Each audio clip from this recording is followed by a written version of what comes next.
right. Andrew, this next stretch, I might need your help with that. I'm not sure if I'm up for it. You're a bit more experienced in years and everything, and it's a tough stretch, and I'm not quite sure if I can manage.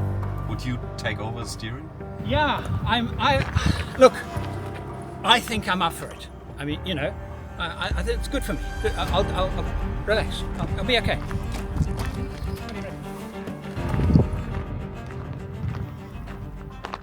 I'm Andrew St Pierre White, explorer, overlander and broadcaster with over 40 years driving 4x4s in association with Egon, game-changing simplicity. We are off to Melbourne. We are currently in Perth, driving right across Australia because we want to give the HiAce a proper test in terms of camping, living out of, etc. But also, more importantly, the 48-volt system. Alright, the important part is that it's wedged in. The pre-production version 0.1 is installed in this vehicle now. A part of this 48-volt system scares me because I've only finished it yesterday evening. I finished the install, the testing, and overall I had 2.5 days to install it. And now we are traveling to Melbourne, not super remote, but we will be at a few places where help would still be a long way away. And I've got plan B, C and D in place, but this is the prototype and these are the plans for the prototype. I mean, I've had this mapped out in my head for the last 3 years how I wanted this to work, but still. We have stopped for a break. We're about 3 hours from home, and I asked Heine the question. I said, Heine, tell me, what was the longest drive you did with the vehicle, with the setup, before we set off? And he said, about 15 minutes.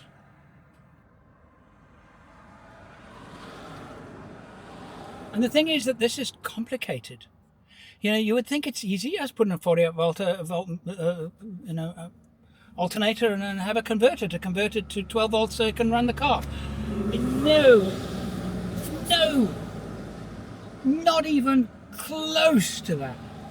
It's complicated, and a lot of it is actually going way over my head. I have to trust that he knows what he's doing.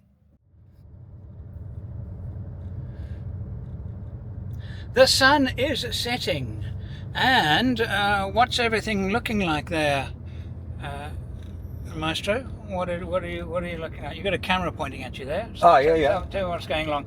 I'm monitoring. I'm driving. I'm monitoring the alternator through a Bluetooth app, and after I've done a bit more tweaking on the road now, because I've only done a 15-minute test drive before we go onto this 3-day, 3,500 kilometer drive. And good thing is, it is working perfectly at the moment. It's doing exactly what it needs to do. Having the battery sitting nicely on float after it's fully charged. It's compensating for whatever we're using. If I crank this up now, the amperage of the alternator goes up. Because now the vehicle is using more power, I dial that back. It dials back what it's supplying to the vehicle. So alternator controller is doing magical work.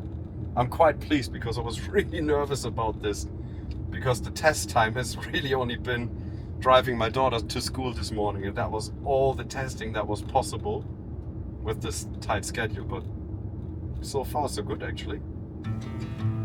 We're now heading south, so we've been heading east all day. Now we go south for about 150 kilometers and then due east, right across the country. That's what we're doing. We'll do another hour, I reckon, Anna? Another hour or so.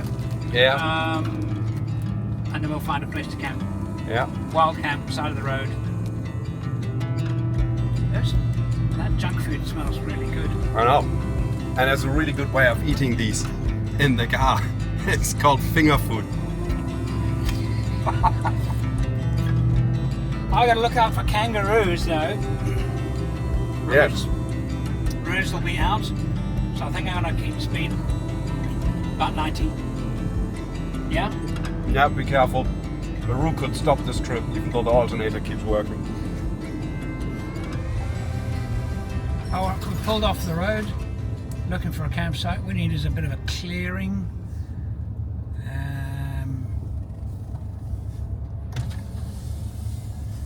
Bound to find one soon. Scrapey, scrapey. It's not bad, right here actually.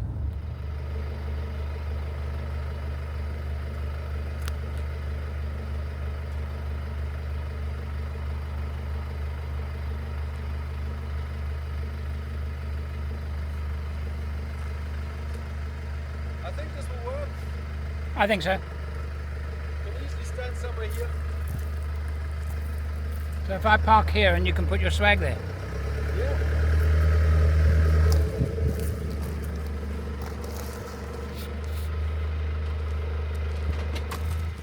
Cool, cool, cool.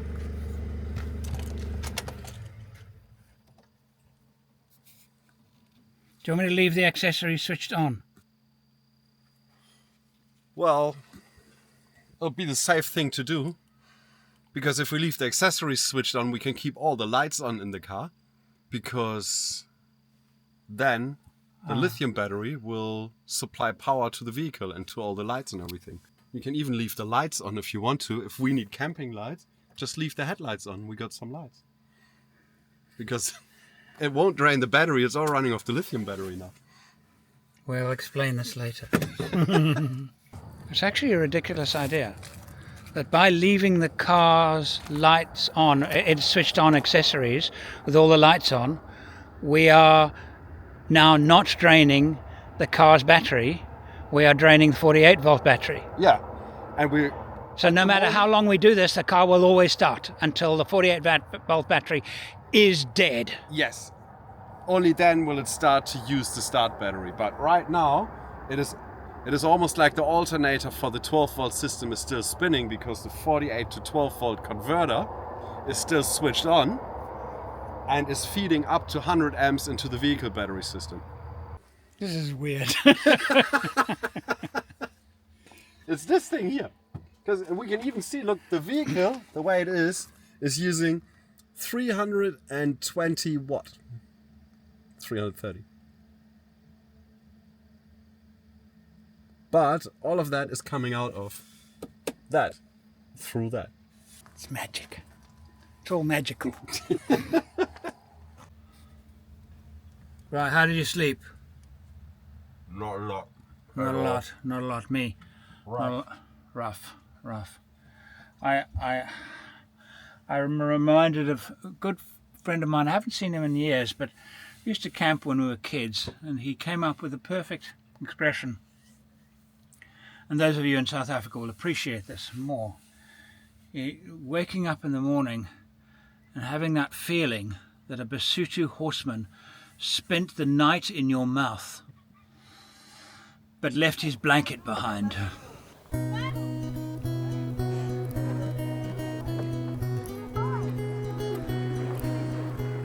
Today we will be driving, and then after that a bit more driving, and then to finish the day off, some driving. You know that horseman you were talking about? I think this is his blanket. At least it smells like it, because I haven't slept on my swag for 2 years. And it's exactly too much information, right? Too much information. We're going to start the engine. Start the engine, and then Yes. I'll rev it up a bit, and we can see what the alternator does. Because right now the battery's down to 70%, so it means it will take whatever charge it can get. So if you want to, you can have a look. I keep the engine at about 1500 RPM, and we can have a look at what the alternator is actually doing. Okay. Car starts, that's good. Yeah, current is flowing. What are we getting? I have to change the configuration a bit. The battery is still in, the charger is still in float mode because the voltage didn't drop far enough. So I'll change the configuration a bit, and then it should go to boost mode. It's still part of the figuring out the system.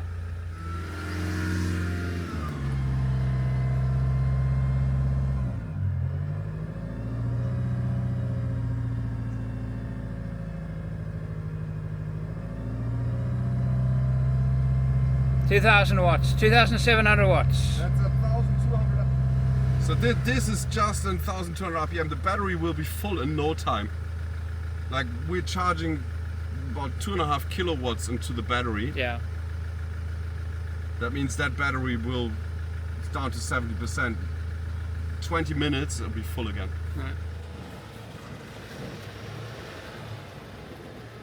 A busy, bustling Friday morning in Norseman. Norseman is the town where we've now travelled a little bit south, and we're heading east, and we go east, east, east, east, east, east forever until we drop off the edge of the world. That's how far we've got to do in the next 2 days. Right. Coffee.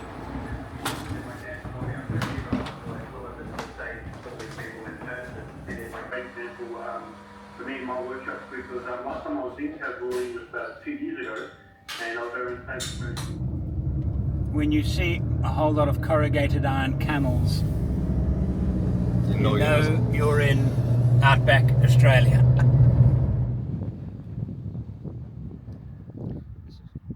This is the 4th time I have driven this piece of road. It is not the longest road in the world by quite a large margin, actually. If you Google world's longest road, this barely makes the top 5.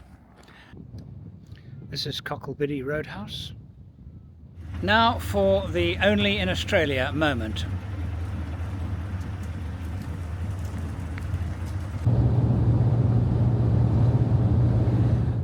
What were you saying? What were we saying? Okay, sensible, stop mucking about. We are just short of halfway to Melbourne, and we are approaching the sea on the Great Australian Bight. Hannah's never seen it before. I've seen it a few times. It is really worth seeing, and we're thinking about setting up camp here. We have still got a long way, 2 full days drive. But everything in the car is working well. The system's working really well, and it has been a revelation for us because we're discovering things that this system can do which are off the chart amazing. And I'm going to leave Heine to explain how off what chart they are. Oh look, the sea. That's the edge of Australia. That way there's nothing but South Pole and a lot of water before that. I am not going to drive onto the edge, too close to the edge. No, because I'd like to keep my life and the van. And maybe stop here. yes, okay. The handbrakes failed. Fuck off, that's just another 5 meters and that is deep.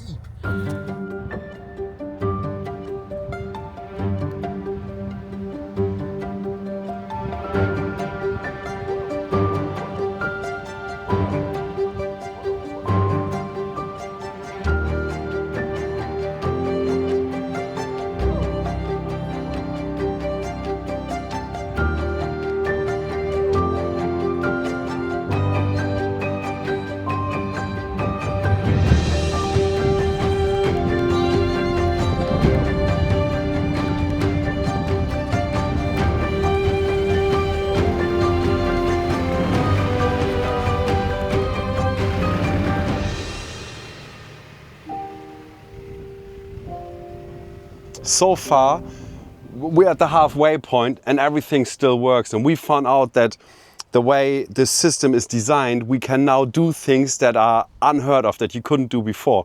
So very counterintuitive, but when we arrive at camp, since this is not kitted out, we found, well, we have to turn the lights off on the car usually, but we can do something completely different here. We leave accessories on because as long as we got accessories on, the 48 volt system is supplying the 12 volt system of the vehicle.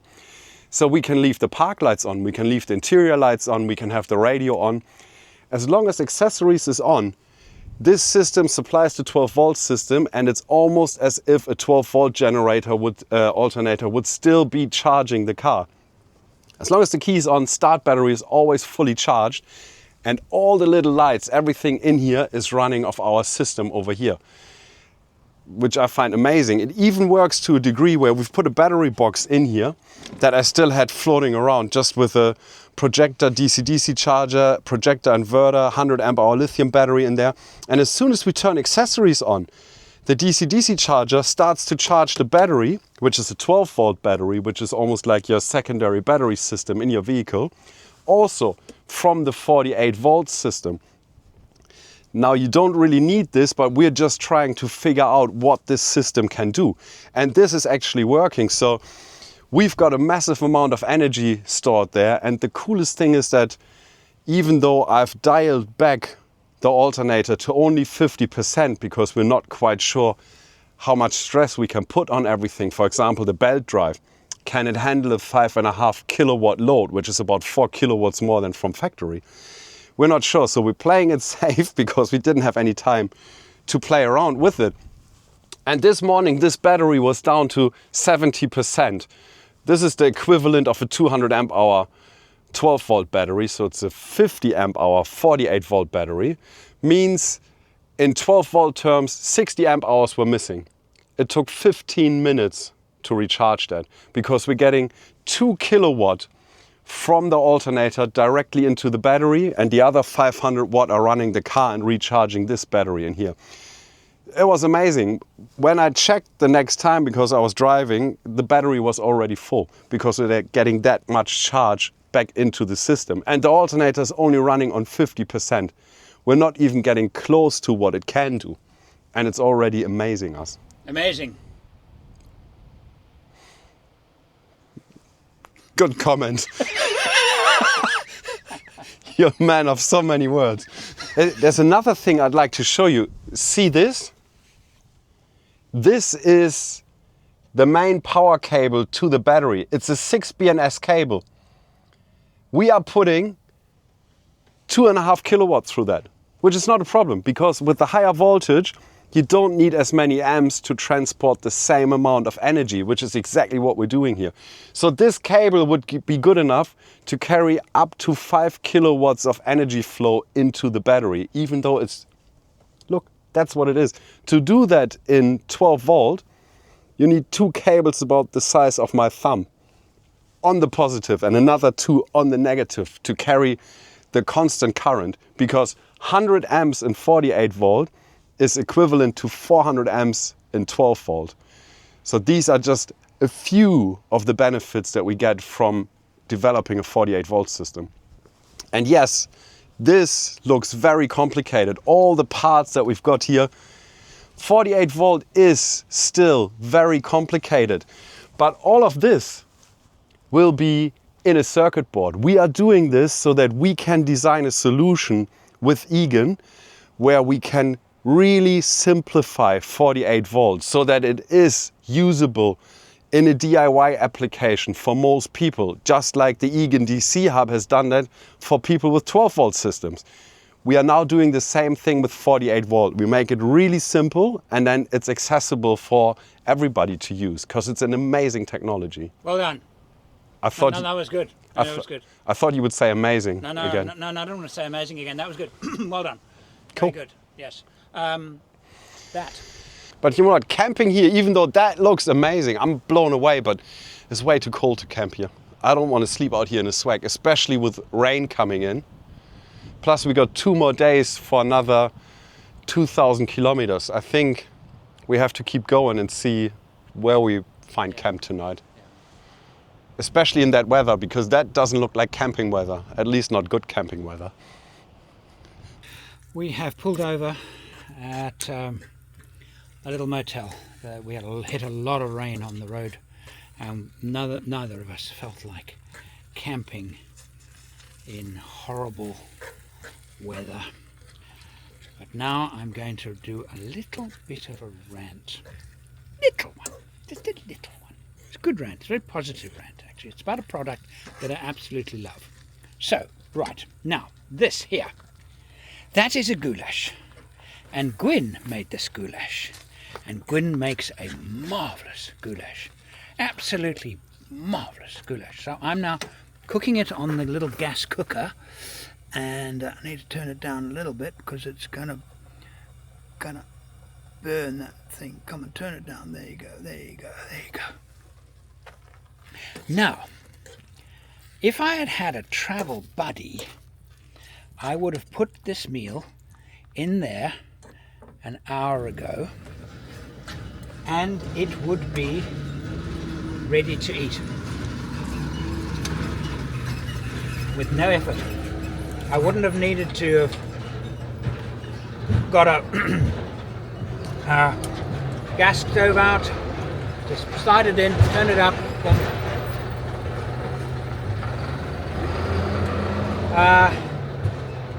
and I have to show you the room, because the room itself is interesting. Those of you in other parts of the world, in rural Australia, a typical motel will be this noisy and will look like this. Right, no bedside lighting at all. There are these little lanterns. All right, the main room light, as you can see, is a fluorescent tube. Really romantic if you want to have a nice cozy evening with the one that you love.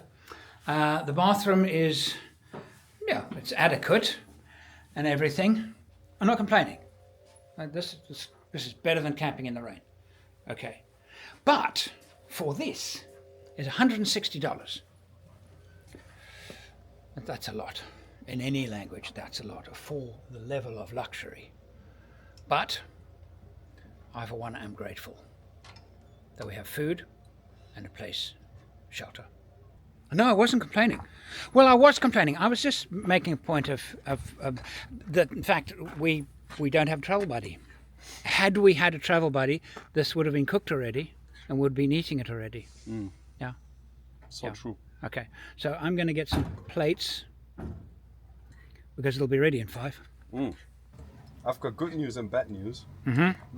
Which one do you want first? Hit me. Good news?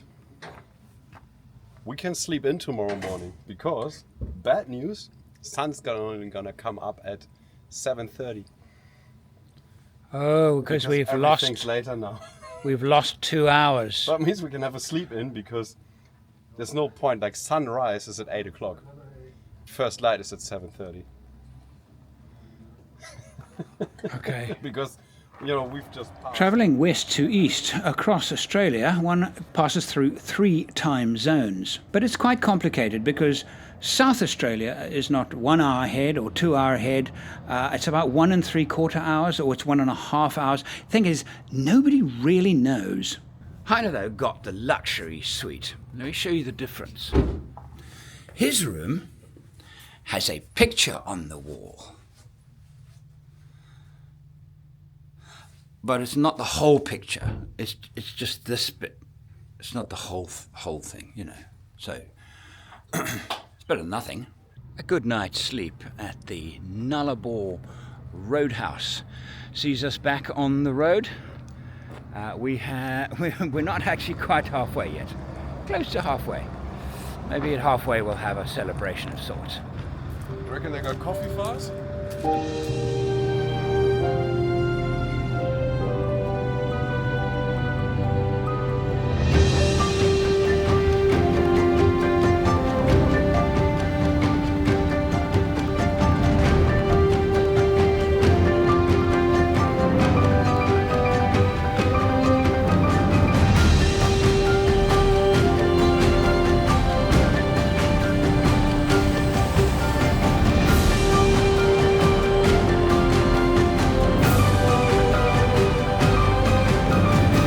What's going on?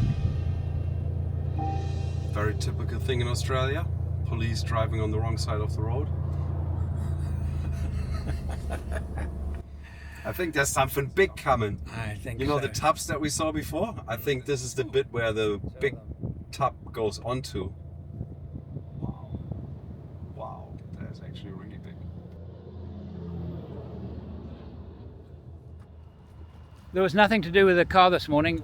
You've kind of got the setup working really well. I think it is now, yeah. I had to learn that what they call a float stage and a post-float stage and an overcharge stage and an acceptance stage and a ramp stage and a bulk charge. That controller for the alternator has got so many different charge stages, and you have to learn how to use them properly.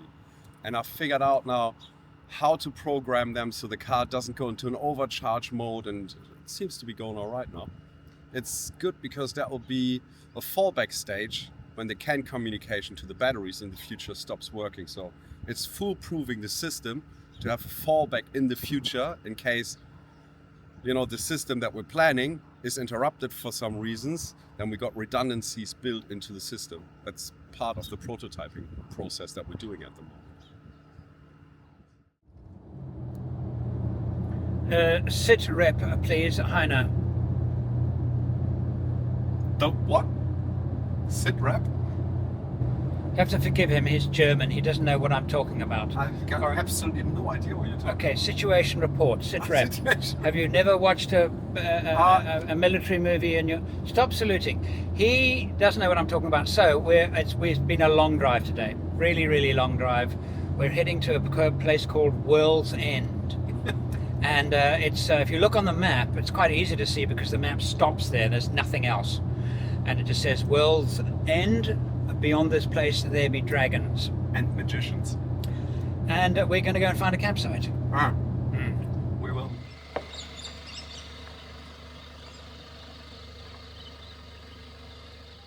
I've left accessories on. Well done. We want to make sure the battery doesn't go flat. Can you turn the lights on? Oh no, we don't need the lights yet. Turn the lights off. No, I turned the park lights on. It's today been like, Andrew? Tiring. The first half was good fun. Second half, tiring, actually. But we did just over 1,000 kilometres today. And we have 800, give or take, to go to our place in Melbourne. What I would like to do now is mention the HiAce in terms of a long-range touring car when compared directly with Troop Carrier. And I have discovered that it is far more comfortable to drive. There's far more room in it. This is noisier than my Troop Carrier, but not as noisy as a stock Troop Carrier.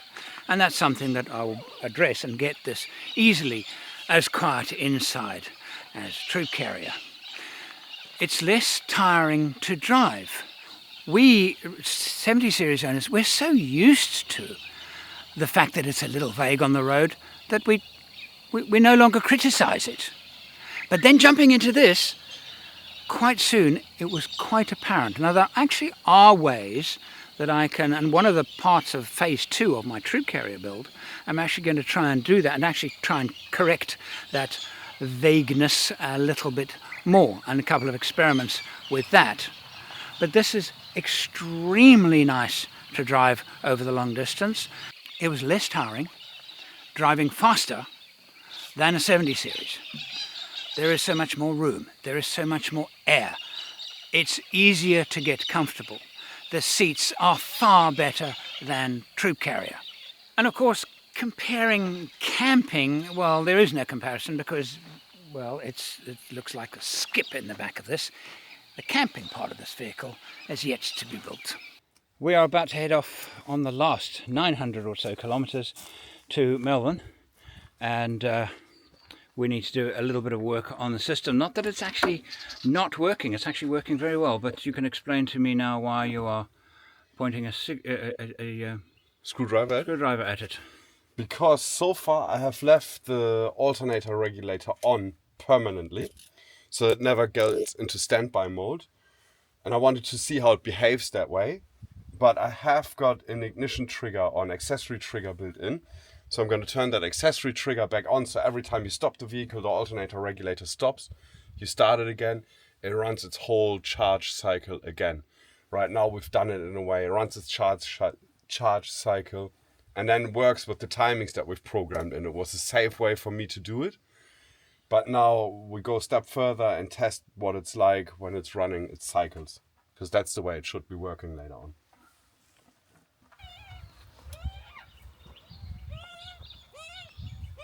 Sorry mate, I know you're waiting for us to have breakfast, but we're on our way now.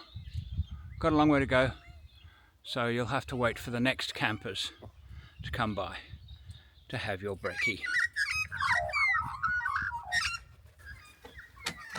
They understood. You noticed that?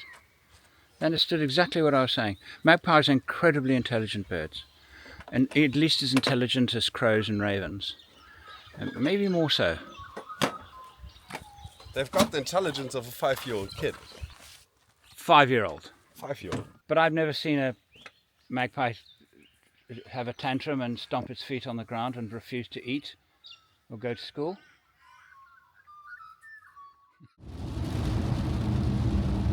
Welcome to Melbourne. We have 100 kilometers to go. You know what, even if the alternator fails now, unless it explodes and shreds the belt, we can just easily drive on the battery. We could do that for another 8 hours really if we wanted to, but I think the system made it. I'm so relieved, because 15 minutes of testing before going on a 3,500 kilometer trip, I was a bit nervous to be honest, but whew, I think the new system is a go. I'm quite happy about that. And we only had one moment where we went, ooh, which was when you turned off. Remember, the unit was on permanently, and then we decided to see if the ignition trigger would cycle itself properly. Yeah. Which it didn't. It didn't. But we figured it out. Well, you figured it out. It was a setting problem. So it was a setting problem, not a hardware problem. Changed a few settings and then it managed to turn on and off automatically. Yeah. Finally arrived in Melbourne, and you pitch up in the car park and this guy shows up. Soup of the day. Beer. Having travelled all the way from Western Australia, we feel as if we live in a different country, but that's definitely not the case, particularly with regard to Nissan patrol drivers. Turns out they're the same everywhere. Our final destination, the Cruiser Company, just outside Melbourne, where they will be fitting the barwork for the HiAce featured in the next video. Also featured is the continuation of the development of our 48-volt system. Remember to like and subscribe. Tell YouTube that you enjoy our videos and they'll send you more. My Land Cruiser is equipped with 3 Egon products, both improving its simplicity. It sped up the build time and it made it very easy for me to create this an incredible rig, and I'm going to highlight one of them right now, the DC hub. It's one place where all of the chargers are connected, all of the batteries are connected. There is no need for a bus bar, no need for lugs and heat shrink.